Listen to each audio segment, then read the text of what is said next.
आजम uncle की बहुत तबीयत खराब है, एडमिट है वो हॉस्पिटल में। क्या?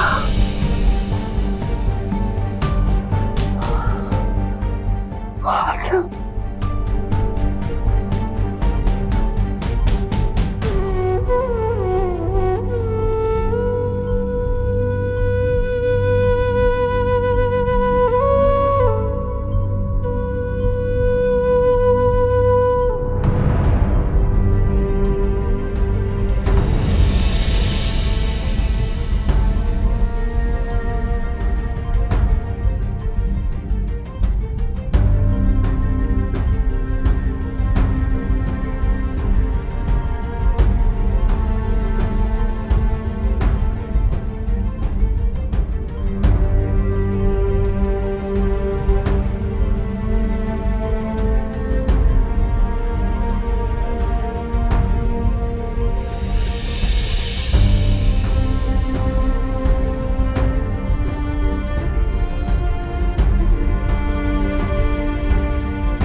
डॉक्टर साहब तबीयत कैसी है?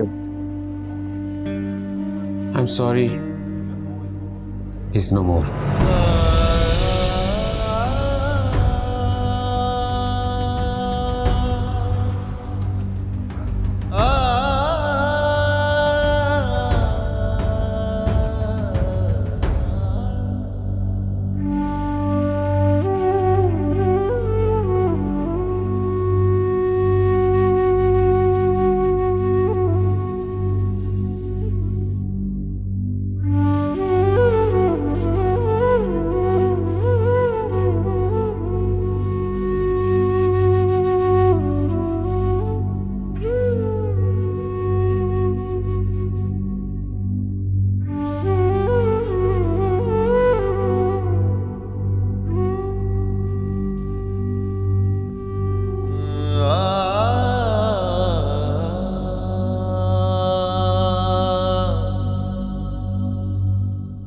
हौसला करो अहमद, प्लीज।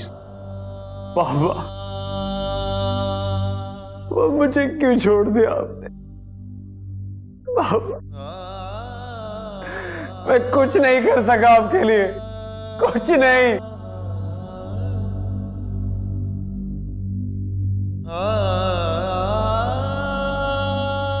अहमद? अहमद? क्या हुआ? अहमद बताते क्यों नहीं हो? क्या हुआ तुम्हारे बाबा को? मर गए बाबा। नहीं, ऐसा नहीं हो सकता। आपकी जिद के आगे अपनी जिंदगी हार गए। अहमद मुझे छोड़ के नहीं जा सकते। अहमद तुम्हारे बाबा मुझे छोड़ के नहीं जा सकते।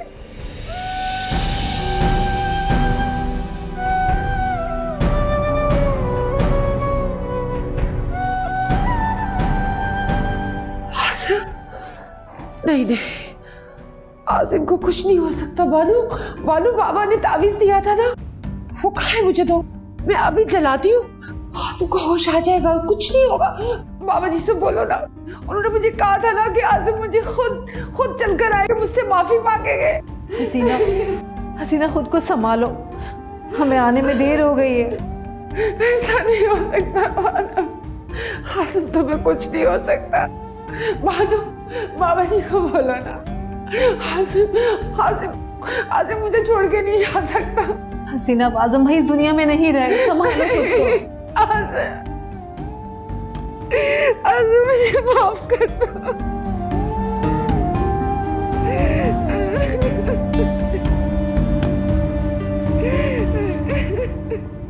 अल्हम्दुलिल्लाहि रब्बिल आलमीन अर्रहमानिर रहीम मालिकिल यौमिद्दीन इय्याका नअबुदु व इय्याका नस्तईन इहदिनल मुस्तकीम सिरातल लज़ीना अनअमता अलैहिम गैरिल मग़दूबि अलैहिम वलद्दालिन आमीन।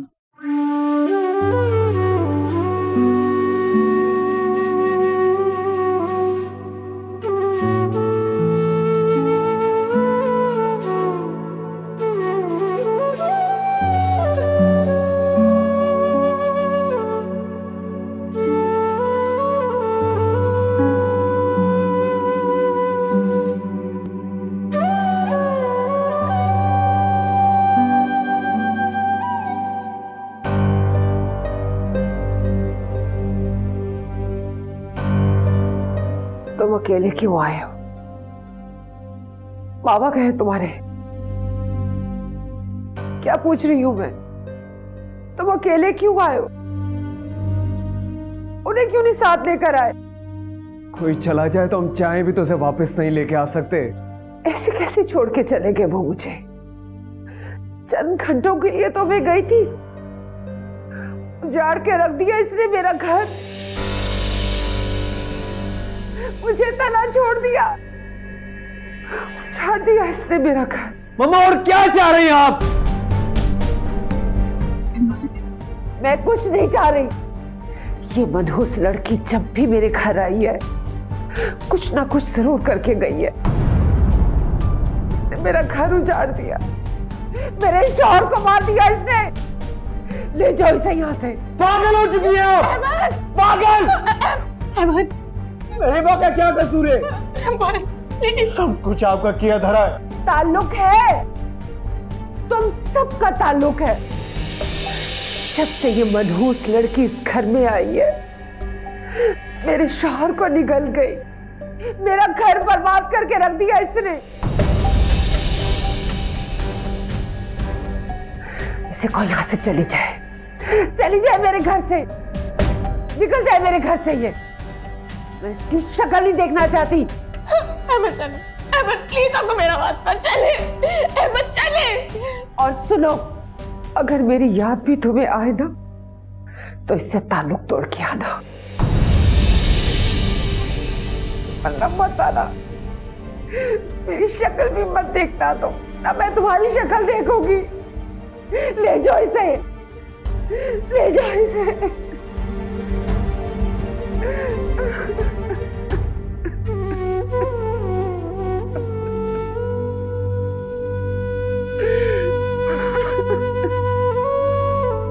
कुछ नहीं, मुझे बस तुम्हारी फैमिली की फिक्र हो रही थी। आजम अंकल की डेथ के बाद सब लोग कितने अपसेट होंगे ना। देखो अनुषा, तुम्हें किसी भी किस्म का स्ट्रेस लेने की जरूरत नहीं है। ये आजम भाई का सदमा बेटा अहमद और फरहाना के लिए बहुत गहरा और बहुत अचानक है। जी बेटा, बहुत समझदारी और मोहब्बत से काम लेना पड़ेगा। क्या करूं अहमद कि तुम सब इस कर्ब से निकल जाओ।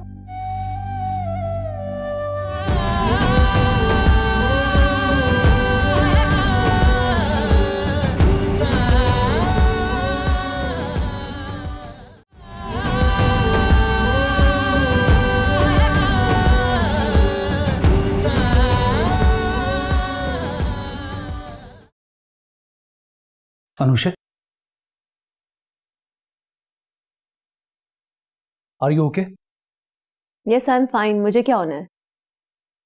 नहीं, वो मेड बता रही थी कि मॉम आई थी। हाँ आई थी, लेकिन मैंने उन्हें वापस भेज दिया। लेकिन तुमने तो। देखो शहजाद, मैंने खुद उनको घर से बाहर निकाला है, क्योंकि अब ये बात मैं बर्दाश्त नहीं कर सकती कि वो इस तरह से मेरे फैमिली मैटर्स में इंटरफेयर करें। लेकिन अनुषा। लेकिन वेकिन कुछ नहीं। उन्हें इस बात का एहसास होना चाहिए कि वो इस तरह से मेरे घर में नहीं आ सकती। मैं इस घर का हिस्सा हूं। अब मेरी तमाम लॉयल्टीज इस फैमिली के साथ हैं। Anusha, it doesn't look nice. मैं अब इस टॉपिक पर मजीद बात नहीं करना चाहती। लेकिन अनुषा। क्या हुआ? कुछ नहीं, मुझे बस तुम्हारी फैमिली की फिक्र हो रही थी। आजम अंकल की डेथ के बाद सब लोग कितने अपसेट होंगे ना। देखो अनुषा, तुम्हें किसी भी किस्म का स्ट्रेस लेने की जरूरत नहीं है। तुम सिर्फ अपनी फिक्र करो। डॉक्टर ने तुम्हें कंप्लीट रेस्ट के लिए कहा है। कैसे फिक्र ना करूं? ये सब लोग मेरे अपने हैं। फॉर गॉड सेक अनुषा, तुम ज्यादा परेशान मत हो। देखो शहजाद, अब तो मैंने अपनी मॉम से भी सारे रिश्ते तोड़ दिए हैं। क्या अब भी तुम मुझसे ही खफा हो? मैं बिल्कुल भी खफा नहीं हूं। मैं तुमसे खफा हो ही नहीं सकता। मुझे सिर्फ तुम्हारी फिक्र है।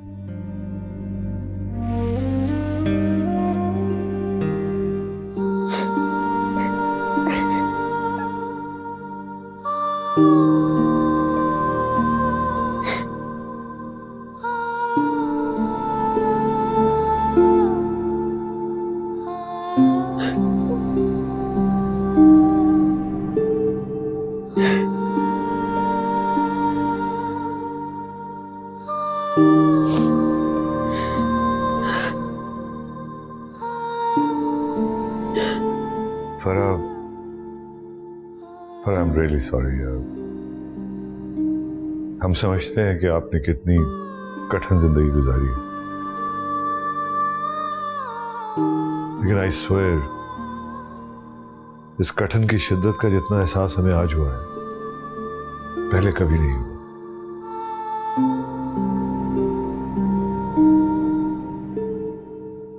मगर एक बात का वादा करते हैं हम आपसे,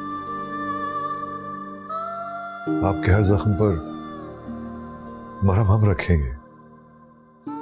I am always with you Farah.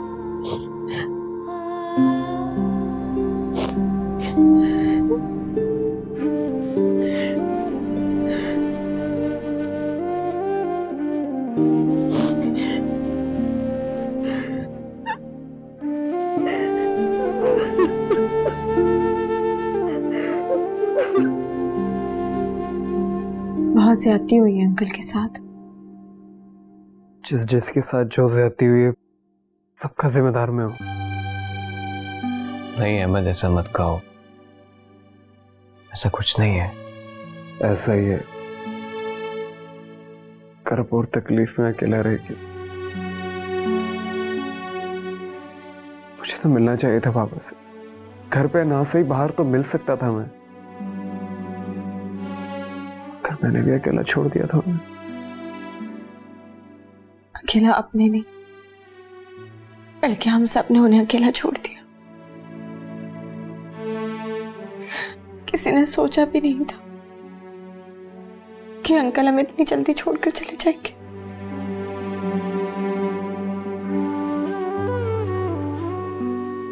देखो अहमद, तुम अकेले नहीं हो, हम सब तुम्हारे साथ हैं और हर तरह से तुम्हारे साथ हैं।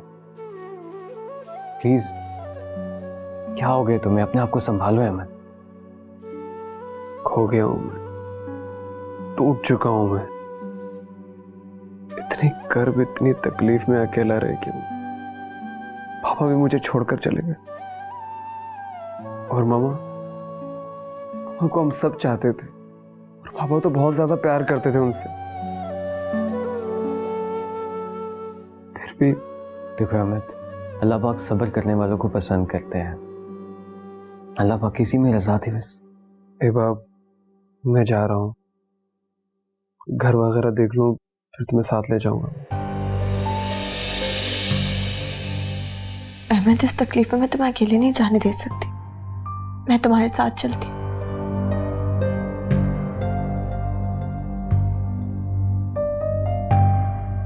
नहीं बाप, मैंने इतने तजुर्बात से ना खुद गुजरना चाहता हूँ ना तुम्हें गुजारना चाहता हूँ। मैं घर ले लूँ तो फिर तुम्हें यहाँ से ले जाऊंगा। चलता हूँ।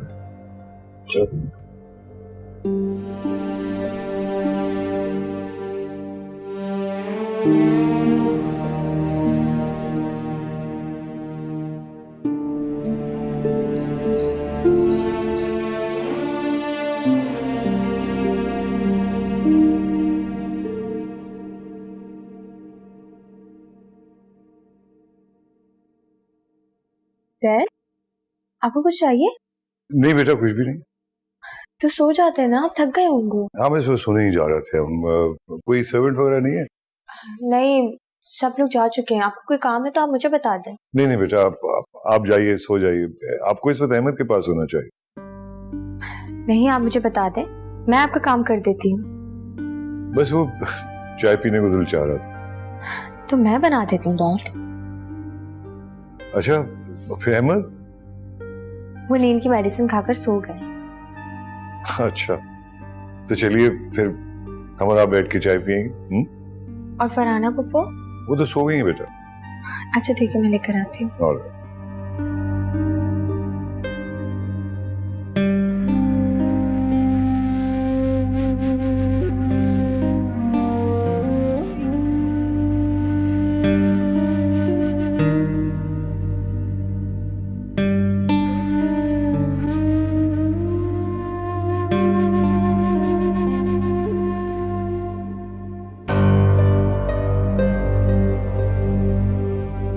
शहजाद मियां, आप ये पूछना चाहते थे कि हमने फराह के साथ शादी का फैसला क्यों किया? हाँ लेकिन ये खातून ही वजह थी। इन्हीं की वजह से? जी हाँ, सबसे पहला मुहर्रिक वही खातून। डैड आपने जब ये सब कुछ सुना तो अनुषा तुम इस सारे मामले में उनके साथ थी? मुझे तो यकीन नहीं आ रहा है।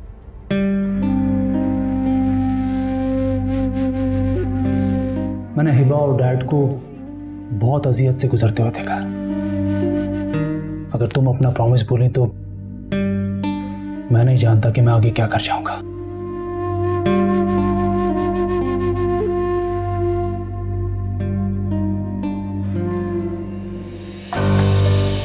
क्या हुआ बेटा? कुछ नहीं, वो पैर स्लिप हो गया था। वैसे हम नोटिस कर रहे हैं बेटा कि आप ना अपना ख्याल कर रही हो ना हमारा। शादी के बाद ऐसा हो जाता है क्या? नहीं डैड, ऐसा कुछ भी नहीं है। बस पता नहीं, सब कुछ ठीक ही नहीं हो रहा। बेटा जिंदगी गुजारनी है ना तो आपको मजबूत होना पड़ेगा। क्या मतलब? ये आजम भाई का सदमा बेटा अहमद और फरहाना के लिए बहुत गहरा और बहुत अचानक है। जी बेटा बहुत समझदारी और मोहब्बत से काम लेना पड़ेगा अहमद को जिंदगी में वापस आने के लिए। जानती हूँ डैड। एक तरफ ये अनुषे की हालत, फिर फरा भी बहुत ही सदमे से गुजर रही है। समझ में नहीं आ रहा है इस घर की मैनेजमेंट का क्या होगा। डैड मैं संभालूंगी, आप क्यों परेशान हो रहे हैं? जब तक अहमद घर नहीं ले लेते तब तक मैं संभालूंगी हर चीज। नहीं बेटा, हम आप पर बर्डन नहीं डालना चाहते। आप पर और अहमद तो पहले ही बहुत बर्डन है। सब हो जाएगा मैनेज डैड। मैं पहले भी तो इस घर को मैनेज करती थी स्टडीज के साथ साथ। हेबा बेटा पहले की बात और थी, आपकी अपनी जिम्मेदारियां बहुत बढ़ गई हैं। मैं सब मैनेज कर लूंगी डैड, आप बस परेशान मत हो। बेटा बस आप परेशान होना छोड़ दें, हमें यकीन है हमारी जिंदगी बहुत बेहतर हो जाएगी। I will try dad. हेबा बेटी आपको पता है ना, आप हमारा फख्र है, लेकिन कभी कभी हम डर जाते हैं। किस बात से? जिस तरह से आपकी सास हमें डिफाइन कर रही थी। दुनिया में हर किस्म के लोग होते हैं, लेकिन जिस तरह से वो बात कर रही थी हमारे बारे में। प्लीज डैड, उनके बारे में मत दोहराया करें। आप मुझे परेशान नहीं देखना चाहते ना, तो मैं भी आपको परेशान नहीं देखना चाहती। डैड, हमारी जिंदगी आम लोगों के एंगल से कभी भी नॉर्मल नहीं थी। ना ही आपका और मेरा प्यार नॉर्मल था, ना ही आपने जो हमारे लिए कुर्बानी दी है वो नॉर्मल थी। तो फिर आप अब क्यों ऐसा सोच रहे हैं? मत सोचें इस दुनिया के बारे में, सब कुछ ठीक हो जाएगा डैड। इंशाल्लाह। अच्छा आप सो जाएं जाके बेटा, अहमद ना उठ गए हो, परेशान होंगे कि आप कहाँ हैं। लेकिन आप प्रॉमिस करें कि आप इस सारी बातों के बारे में नहीं सोचेंगे। प्रॉमिस नहीं सोचेंगे। जाएं आप, गुड नाइट। Good night. आप भी सो जाइए।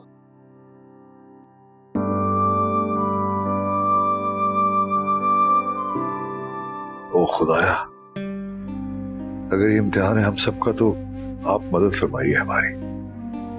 अब कोई रिश्ता ना टूटे, किसी पर कोई आंच ना आए, खासतौर पे हमारी बेटी हेबा पर कोई तकलीफ ना हो जाए या खुदाया।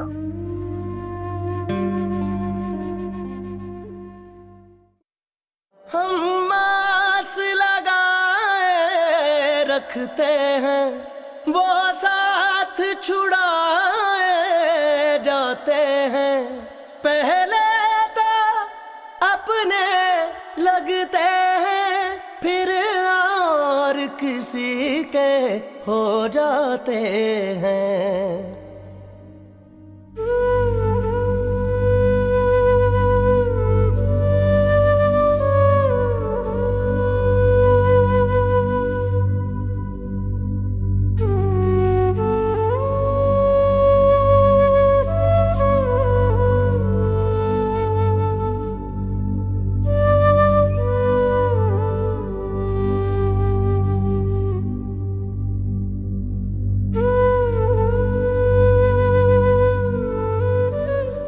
काश कोई कहते कि आजम अंकल की डेथ की खबर गलत है।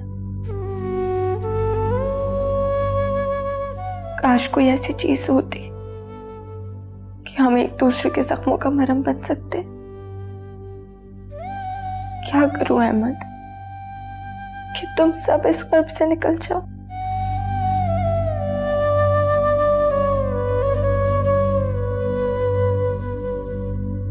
शहजाद साहब आपको बुला रहे हैं। अनुषा मैम की तबीयत बहुत खराब हो रही है। अच्छा तुम जाओ, मैं आती हूँ। मुझे लगता है कि शायद मेरे ज़िम्मे मोहब्बत बांटना है, लेकिन हम आप पर मोहब्बत लुटाना चाहते हैं, और इन मोहब्बतों के बदले आपको पता है हमें क्या चाहिए? क्या? आपके दुख। वैसे मौका तो नहीं है ये बात करने का, लेकिन देख लें क्या आपकी नंद के नखरे हैं। ऐसे तो नखरे मेरी बेटी के भी नहीं हैं जैसे आपकी नंद के उस घर में है।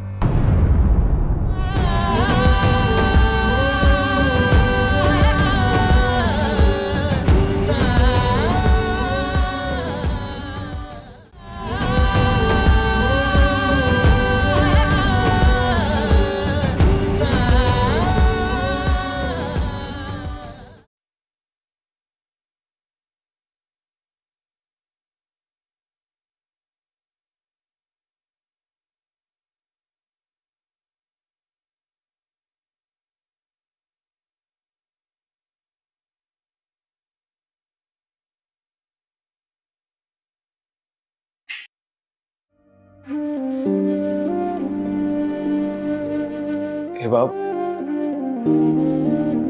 हिबाब,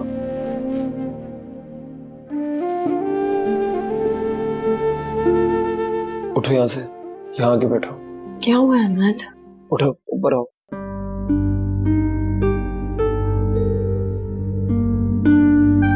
क्या हुआ? थोड़ा रेस्ट कर लो, तुम सो जाओ यहाँ आके। तुमने कल भी रेस्ट नहीं किया था। नहीं, मैं तुम्हारे लिए नाश्ता लेकर आती हूँ। नहीं, कुछ नहीं चाहिए मुझे। तुम्हें कहा ना तुम आके रेस्ट करो, सो जाओ तुम। लेकिन तुम। लेकिन क्या? क्या हो गया अहमद? सो जाओ यहाँ आके। नहीं, मेरी नींद पूरी हो चुकी है। ऐसे तुम बहुत बहादुर हो अहमद, और मुझे यकीन है कि तुम। हिबाब, बहादुर से बहादुर इंसान भी अपने के दिए हुए जख्म सह नहीं पाता।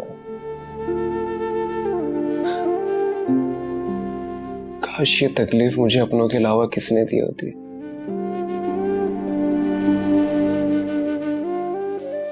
अम्मा के अलावा किसी ने दरवाजा बंद किया होता तो शायद इतनी तकलीफ नहीं होती। और पापा तो मुझसे लड़े भी नहीं, शिकवा भी नहीं किया, गिला भी नहीं किया, और मुझसे मिले बगैर चले गए। मुझे बहुत दुख है अहमद, बल्कि एक बोझ है मेरे दिल पर। काश हालात ऐसे ना होते और हम उनके साथ वक्त गुजार सकते। ये बाप, उन्हें दूर रह के मुझसे हमेशा मोहब्बत की है, और मैंने शिकवे पाल रखे थे उनके लिए। क्यों? आखिर क्यों किया मामा ने ये सब कुछ? गलतफहमी क्यों पैदा की हमारे दरमियान?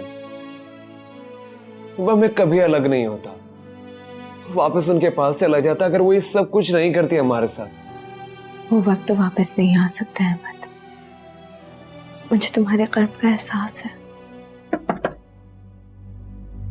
कौन?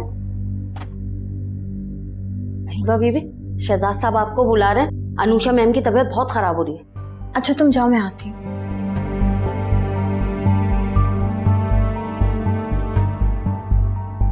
मैं जाऊं? हाँ, चले जाओ। मैं आती हूँ 2 मिनट में।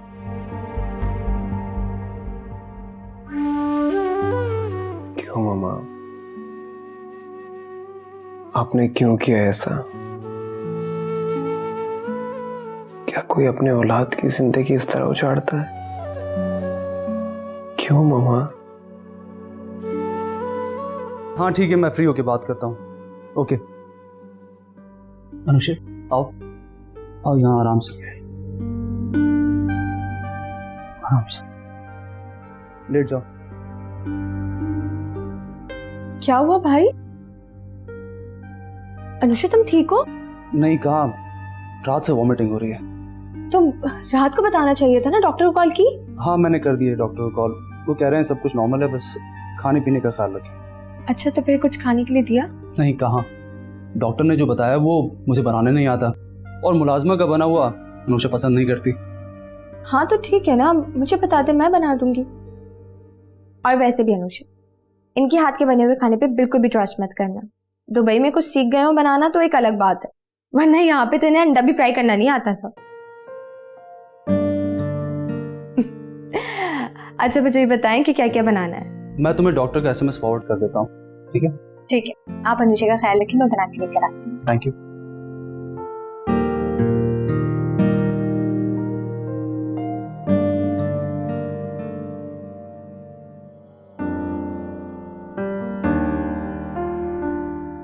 क्या हुआ, ऐसे क्यों देख रहे हैं?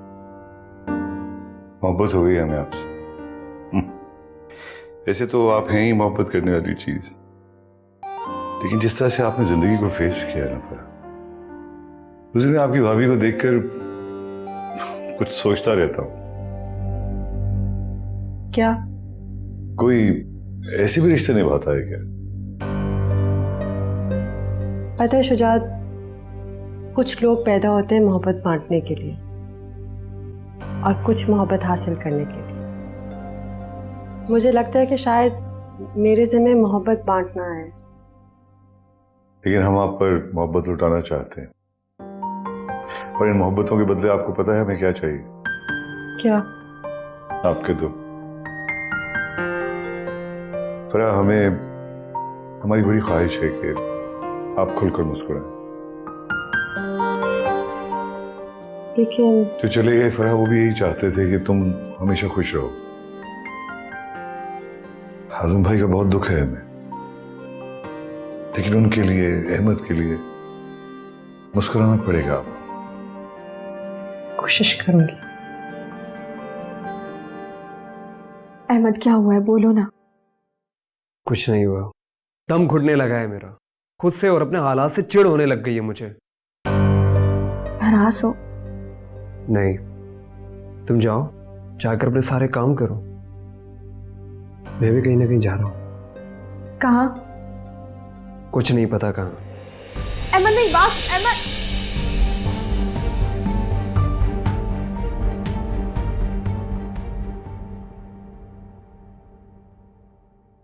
एक कप चाय भेजिएगा।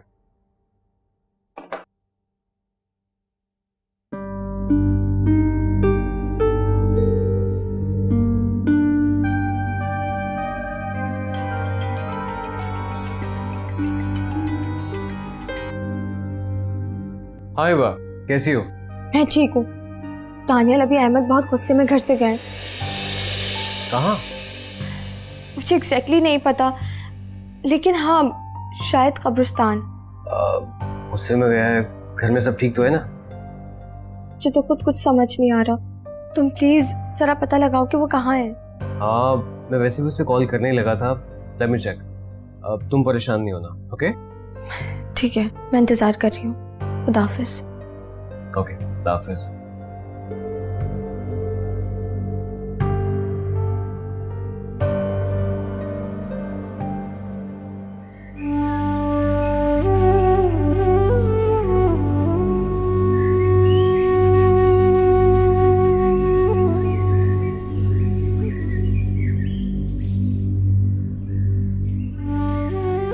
जिंदगी ने कंफ्यूज कर दिया है बाबा। क्या गुनाह था मेरा? मैं हमेशा आपके मम्मा पप्पू के दरमियान, आखिर कसूर क्या था मेरा? आप और मैं तो बहुत अच्छे दोस्त थे, आप इस तरह बिछड़ गए। मैं क्यों शादी के बाद इस तरह दरबदर हुआ? पापा, मेरा कसूर क्या है? आखिर क्यों बिछड़े आप? आखिर क्यों?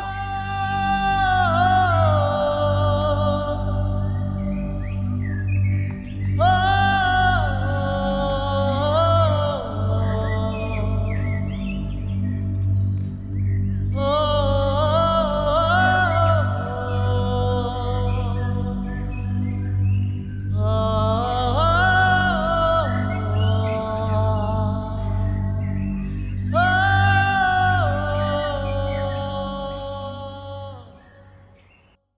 देखो अहमद, इसी का नाम जिंदगी है। जो दुनिया में आया उसने कभी ना कभी वापस जाना है। अंकल की बहुत सारी अधूरी ख्वाहिशात में से एक ख्वाहिश ये थी कि वो तुम्हारा घर हंसता बसता देखना चाहते थे, और ये बात उन्होंने मुझे खुद कही थी। क्या वाकई? हाँ अहमद, तुम्हें इस दुख से निकलना होगा। अपने लिए और हिबा के लिए खुशियां छीननी पड़ेंगी इस जिंदगी से। बहुत हिम्मत से काम लेना पड़ेगा। मुझे कुछ समझ में नहीं आ रहा कि क्या करूं। सब चीजों को छोड़ दो अहमद, सिर्फ अपनी हिबा की जिंदगी पे फोकस करो। She really needs you. मैं शायद उसके लिए कुछ नहीं कर सकूंगा। क्यों सोचते हो वैसे? ये सब कुछ मेरे गलत फैसलों की वजह से हुआ। ना मैं बाबा से रूड बिहेवियर रखता, ना घर जाने के रास्ते बंद करता और ना बाबा को पूछा। देखो अहमद, खुदा के लिए ऐसा मत सोचो। तुम्हें आंटी ने घर से निकाला। आंटी ने तुम्हारी वापसी के रास्ते बंद किए थे, और वो पैसों वाला मसला। I'm sorry यार, मेरा मकसद तुम्हें हर्ट करना नहीं था, लेकिन जो कुछ किया वो आंटी ने किया, तुमने कुछ नहीं किया। और तुम किसी की मौत के सबब नहीं बन सकते हो। जो कुछ होता है वो अल्लाह की मर्जी से होता है। जिसकी जहां जैसे जिस तरह से लिखी है वैसे ही आनी है। बाबा मुझसे नाराज तो नहीं थे? नहीं थे नाराज, बिल्कुल नहीं थे, बल्कि वो शर्मिंदा थे। तुम्हारी जिंदगी में जो कुछ हुआ और जो कुछ हो रहा है वो सबसे शर्मिंदा थे। और देखो अहमद, अगर तुम उनको सुकून देना चाहते हो तो तुम्हें वापस उन सबको खुशियां देनी पड़ेंगी। अपनी फूफो को, हिबा को, सबको, अपनी फैमिली को।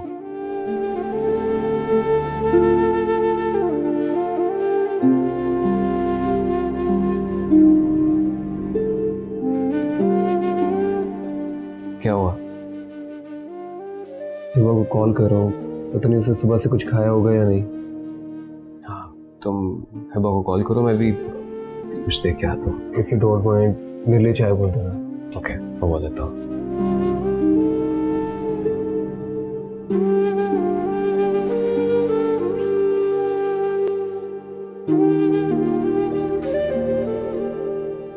हाय अल्लाह, मेरी तो कुछ समझ में नहीं आ रहा। मेरी बहन तुम्हारा घर कैसे उजड़ गया? तुम्हें देख के मेरा दिल फटता है। मुझे समझ नहीं आ रहा क्या हो गया, ये सब कुछ आनन फानन। अब तो रो रो के आंसू भी खुश्क हो गए। मुझे तो खुद कुछ समझ में नहीं आ रहा, करूं तो करूं क्या। तुम्हारे बाबा जी की मुझे कुछ समझ में नहीं आया। अगर उनको मारना ही था, फरहाना थी, हिब्बा थी, शुजात था, मेरा मियाँ क्यों मरा? तौबा करो हसीना।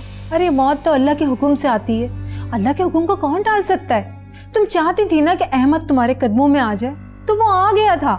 लेकिन कोई ना कोई तो वजह बनती है मेरी बहन। बाबा ने तो अपना काम कर दिया था ना। ऐसे कहा था मैंने। अगर कोई वजह थी तो वो बताते तो सही ना। अच्छा, अब उल्टा सीधा मत बोलो, सब्र से काम लो।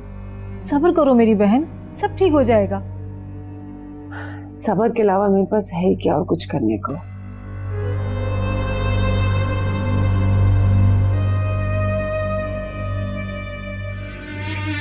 अस्सलाम वालेकुम। वालेकुम सलाम। आप कौन? मैं अनुषा की मदर हूँ। जी, तशरीफ रखिए। Thank you. आप किस लिए आई हैं? बताती हूँ अगर आप इजाज़त दें तो। वैसे बहुत अफसोस हुआ आपके शौहर का सुन के। बस अल्लाह की यही मर्जी थी। आपकी तो बहुत छोटी उम्र में शादी हो गई होगी। वो कैसे? मेरा मतलब है, आपको कैसे पता चला? आप बहुत यंग लगती हैं। अभी भी लगता नहीं है कि आप अहमद की माँ हैं। और बिलीव मी, उसकी शादी में तो आप उसकी बड़ी बहन लग रही थी, माँ तो कहीं से भी नहीं लग रही थी। अहमद मेरा बहुत छोटी उम्र में पैदा हो गया था। बेजोड़ शादी थी और बस अल्लाह को जो मंजूर। अरे तुम्हारी कौन सी उम्र निकल गई है? 34-35 साल की उम्र में तो शादियां हो रही हैं आजकल। वैसे मौका तो नहीं है ये बात करने का, लेकिन देख लें क्या आपकी नंद के नखरे हैं। ऐसे तो नखरे मेरी बेटी के भी नहीं हैं जैसे आपकी नंद के उस घर में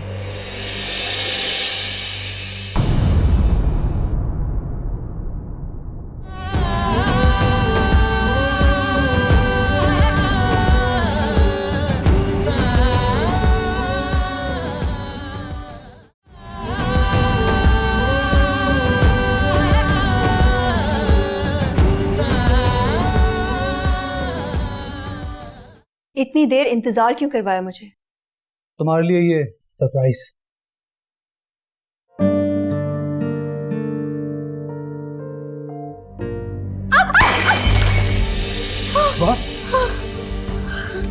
क्या कर रही हो? छोड़ो छोड़ो से। बिखरी हुई चीजों को समेटना आता है मुझे, दिल होना चाहिए समेटने के लिए। तुमसे कितनी मर्तबा कहा है कि नॉक किए बगैर कमरे में मत आया करो, समझ नहीं आती? निकलो यहाँ से। अनुषा को क्यों डांट रही थी? वो मैंने उनकी बात सुन ली थी। कैसी बात? वो फोन पे किसी से कह रही थी कि जिन घरों पे नंदों का राज हो ना, वो घर कभी भी आबाद नहीं होते।